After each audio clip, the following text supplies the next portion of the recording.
Hi children, welcome back to the second session of What is Democracy, Why Democracy from Political Science. Today in this session we will be discussing the second part of the chapter.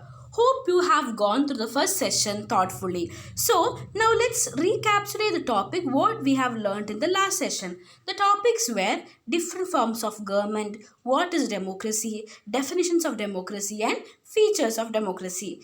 Now, let's wave up with today's session. The topics are summary definitions of democracy, arguments against democracy, arguments for democracy, and followed by broader meanings of democracy. So, let's go to the first topic. The first topic is summary definitions of democracy. This concept is basically summarizing all the essence of democracies. So children, once you have gone through this session, you will be able to understand the key ideas and the key essence of democracy. The first essence of democracy is that rulers elected by the people take all major decisions. It means that sometimes the people may not know what is good and bad for them. So the elected representative take the major decision for the welfare of the people. The second point is that election offers a choice and free opportunity to people to change the current rulers. Children, sometimes the leaders will be doing malpractices, some fraud tricks in the election process. So what happens? The people lose faith in them. So it should be possible for the people to use this choice to remove the existing rulers if they wish. Moving to the third one, the choice and opportunity is available to all the people on equal basis. It means that democracy must be based on the fundamental principle of political equality. And children, each adult citizen should have one vote, and this one vote must have one value. Moving to the fourth essence of democracy, the exercise of this choice leads the government in limited to obey the basic rules of constitution and citizens' right. It means that children, a democratic government cannot do whatever it likes. Simply because it has won an election, it has to respect some basic rules and guarantees to the rights of citizens. Thus, a democracy is a form of government in which the rulers are elected by the people. Moving to the second topic, arguments against democracy. Children, till now we have learned the major aspects of democracy. This concept will help you to point out the arguments against democracy or the demerits of democracy. The first argument against democracy is leaders keep changing and causes instability. Children, we know that every 5 years elections are conducted and leaders keep changing, which leads to instability. When elections are conducted for 5 years, new prime minister, president, cabinet ministers, chief ministers are elected. These people have different ideologies, different mindset, different goals, and different modules of growth of nation. Some think that economic growth is really helpful for a country. Some thinks that social growth and harmony is good for a country. For example, ruler A comes for 5 years of term and he has won the election. He may work for economic growth, but within 5 years he may not complete his work at time. So what happens? The next election comes. After the election, it is not mandatory that the same leader A should come in the power. So if the ruler B is coming, he may think that whatever ruler A will be thinking will be different, because each party will be having different ideologies. So the ruler B will be thinking that if a country should get its development, it should aim its social growth and social harmony. So what happens? There is a change in perspective. So when the leaders change, the decision also change. This causes an instability. Moving to the second point of argument against democracy, it's political competition power play with no morality. Children, these parties have competition among themselves to take over the power and to take over the government. This leads to malpractices and power play. Morality is basically killed in this process. Moving to the third one, many consultation leads to delay. For example, just imagine a simple ordinary bill has to be passed in the parliament. First of all, it should pass in Lok Sabha. When it gets its maturity, it goes to Rajya Sabha. If it is rejected by the Rajya Sabha, again it goes to Lok Sabha. Or if the president does not give his consent, that is, after the bill has been passed from Rajya Sabha, it moves for the president's consent. And president thinks that this bill is of no value, he rejects the bill. Then what happens? The bill is having no use. So here we can see that a bill should be moved from here to there takes a lot of time. This leads to a delay of the decisions. Now moving to the fourth one, elected leaders leads to bad decisions and they don't know the best interest of people. Children, at times the elected leaders take their own decisions without taking any concern of the people and the welfare of people. And at times they don't know what is best for the people because of the political competitions. Moving to the fifth one, leads to corruptions and electoral competitions. Now we can see that there are tons of competitions in a country as populated as we are. Everyone wants to win and prove them as the best leaders. This leads to competition and this competition leads to corruption. Corruption in terms of money. How much money they are spending for elections to win the election and form a government. Because of this role pay or because of this power accumulation, they are spending a lot of money. Moving to the sixth argument against democracy or demerit of democracy is that ordinary people should not take decisions what is good for them. Children, we know in the most of cases illiterate people, not the ordinary people, illiterate people, they do not know what happens in the country. They do not know what is good for them and what is bad for them. Sometimes some of the parties just takes this their need and may give some of the money and some urgent need. They will be fulfilling some of the urgent needs in that particular area because this party considers these illiterate people as their vote bank.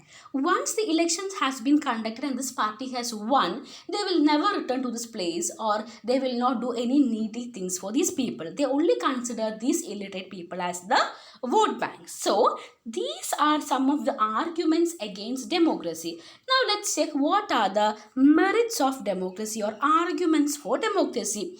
So we know that a democracy is the ideal form of government in the world. The first point is democracy is the best form of government. I'll give an example. That is during 1958-1961 in China, there was a famine and this famine was recorded as the world's worst famine. Okay, so during those days, more than 3 crore of people died in China because of this famine. So in India, during those time, India also faced an economic condition, but it was much better than China. Yet India did not have a famine of kind of China had. This example brings out one of the reason why democracy is considered as the best form of government. Because democracy is better than any other form of government in responding to the needs of people. Here the highlight point is democracy, the democratic form of government reacts to the needs of people or they fulfill the needs of people. Moving to the second merit of democracy, it is more accountable form of government. Democracy is more accountable because children, the actions of the government should be answerable to the people.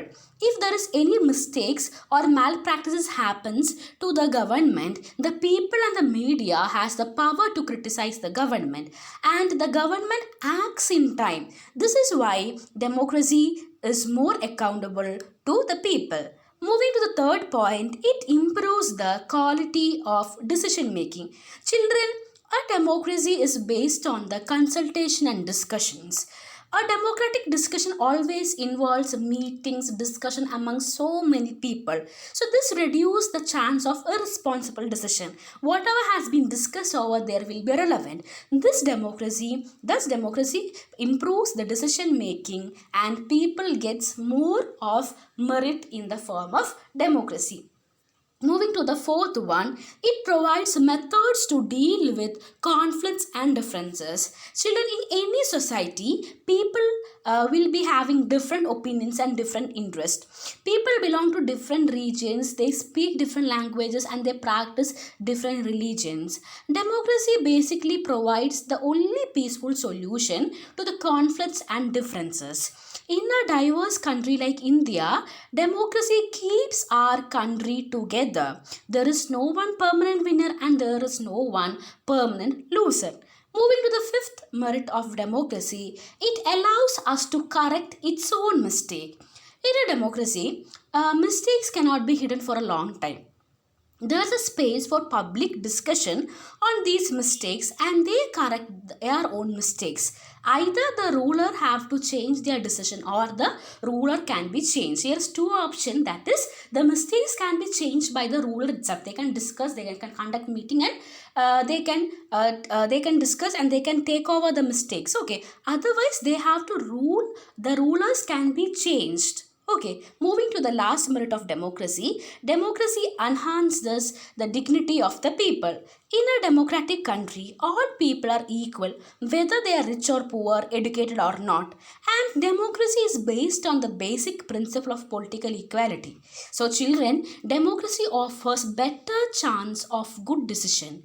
It allows a way of correcting its own mistakes and offers more dignity to all citizens. This is why democracy is considered as the best form of government. Now, moving to the last topic of the chapter, that is broader meanings of democracy.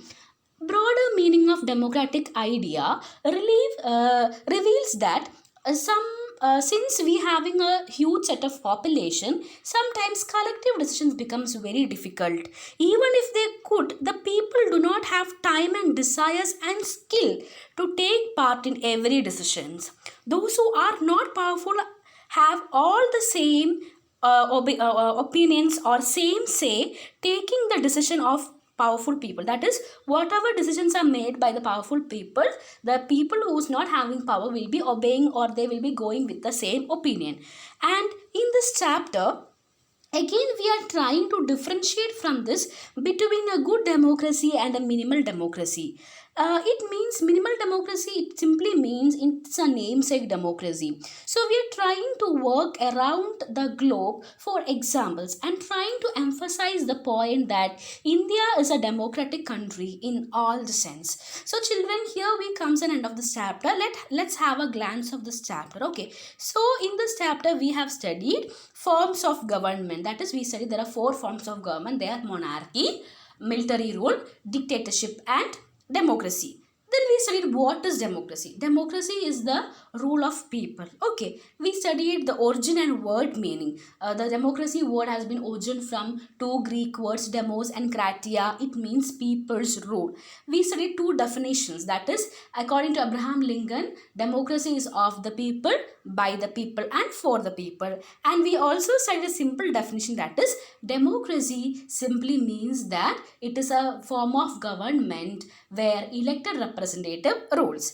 Then we studied four basic features of democracy. The first one was major decisions were taken by elected leaders. There we studied an example of Pakistan. The second feature was free and fair electoral competition. And the example we studied over there was of China and Mexico. Moving to the third feature, it was one vote, one value, and one person. Over there, we studied the example of Saudi Arabia, Estonia, and Fiji. Moving to the last feature of democracy, we studied is respect of laws and taking care of citizens' right. Over there, we studied the example of Zimbabwe and Robert Mugabe. So after that, we just had a essence. We just went through the essence of democracy. We just analyzed the features of democracy, isn't it? Then we studied the major concept of this chapter, that is merits and demerits of democracy. Then we studied how democracy means in a broader way. Okay, children, so we have come at end of this chapter. What you have to do is you have to read a textbook 3 or 4 times, mark all the important points under each headings, mark the examples, read the cartoons and the extra sources until we meet in the next class. Thank you.